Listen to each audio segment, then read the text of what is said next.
Di isan pag-unsaon ni siya og ligwat diri, ligwat dito, ligwat sa wala, ligwat sa tuo. Dili na gyud ni siya basta-basta mawala mga ka-farmers no. Dili siya basta-basta mawala. Tanawan sinumpayan na to. Lingko na siya mga ka-farmers no. Kaya naka-insert na siya. Hindi totoo yan. Bola lang yan.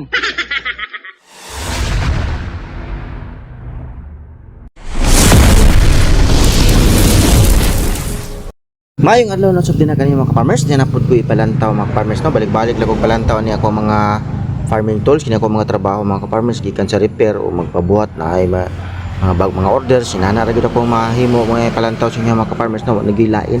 So kini mga ka-farmers, ang problema ani siya, nabali siya no kay urag kabok-kabok na siya, baka gitaya naman gud ni siya.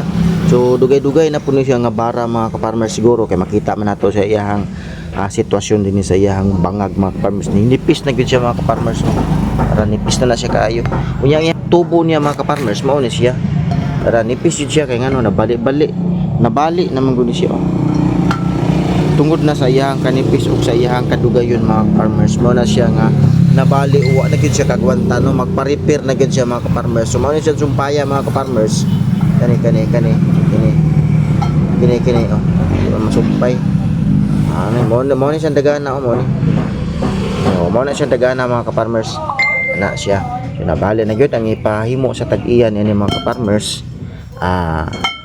Shout out dia kay Brad Samuel Pungus. So mo ni siya, ipabali na lang niya ni siya. Kani ipabali niya. Kini siya mo ni siya ang handle sa ibabaw. Supposedly karon niya ipabali mga ka-farmers. So ang imo na to ani ipa-immuse gamay mga ka-farmers kay para masulod na to siya diri kay pangit man pud kung butangan na to siya og breeze dis gawas. Ligon siya og nay breeze pero ang problema lang kay sa gabal siya tan-aw no. So atong imo na ni i-immuse na to ni gamay niya to ipasulod siya diri sa iyahang tubo. Kay di man siya mosulod mga ka-farmers, di na to ipa-immuse kay pareho ra man siya kadako. So i-immuse gud gamay ang isa. So mo na ako ipalantaw din sa inyo mga ka-farmers. So bani ko din sa kuwang pagkumpati niini.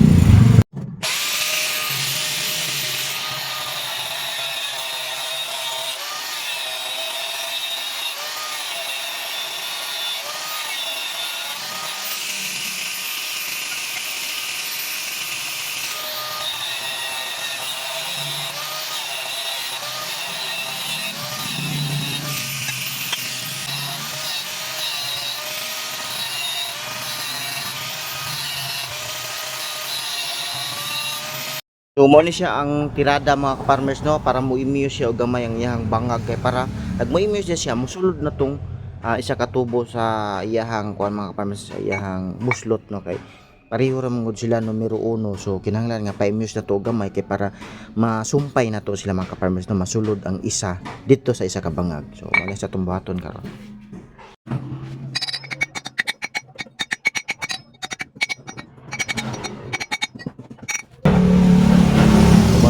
Gamay na siya utay no. So mo na ni siya karon mga ka-farmers ang sitwasyon sa tuang gitrabaho no, dara kung makita niya mga ka-farmers ding sulod na gyud ang iyang pikas bahin sa iyang tubo mga ka-farmers diri sa iha pong isa ka tubo no kani. Kaya ato mong gipa-immuse siya. So mo na siya ang isa sa mga hinungdan nganong misulod siya no.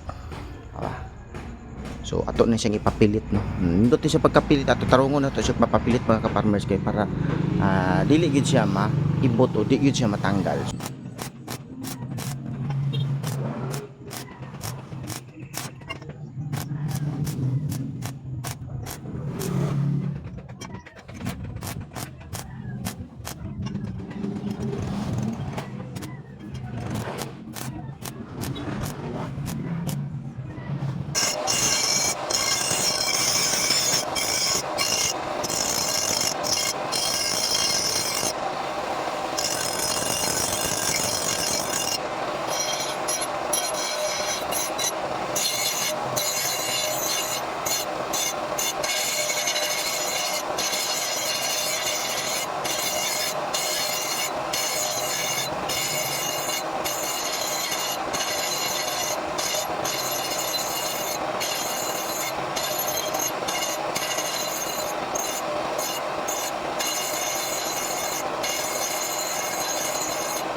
Sa katapusan mga ka-farmers, na gyud na human na gyud nako og kumpati nga tong gisumpay mga ka-farmers no na bara. So diara siya mga ka-farmers ang atong sinumpayan. So pakita niyo mga ka-farmers, level lang gyapon siya kayo ang iyang tubo mga ka-farmers. Namon siya katong atong gi-insert na to siya sa iyang isa ka bangag.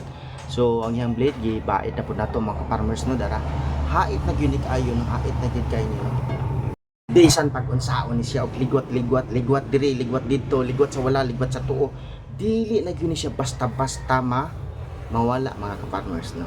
Dili siya basta mawala. Tanawan sinumpayan nato, limpo na siya mga ka-farmers no.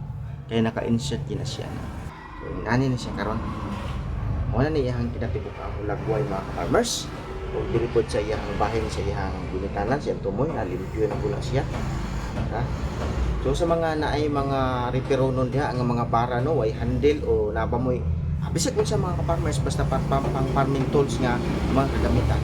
Dalan nyo na doon sa tuwang exact location mga farmers. Purok Uno, Barangay Visayas, Panabo City. Ito din lang taman. Daghang salamat sa iyong pag-uban sa pag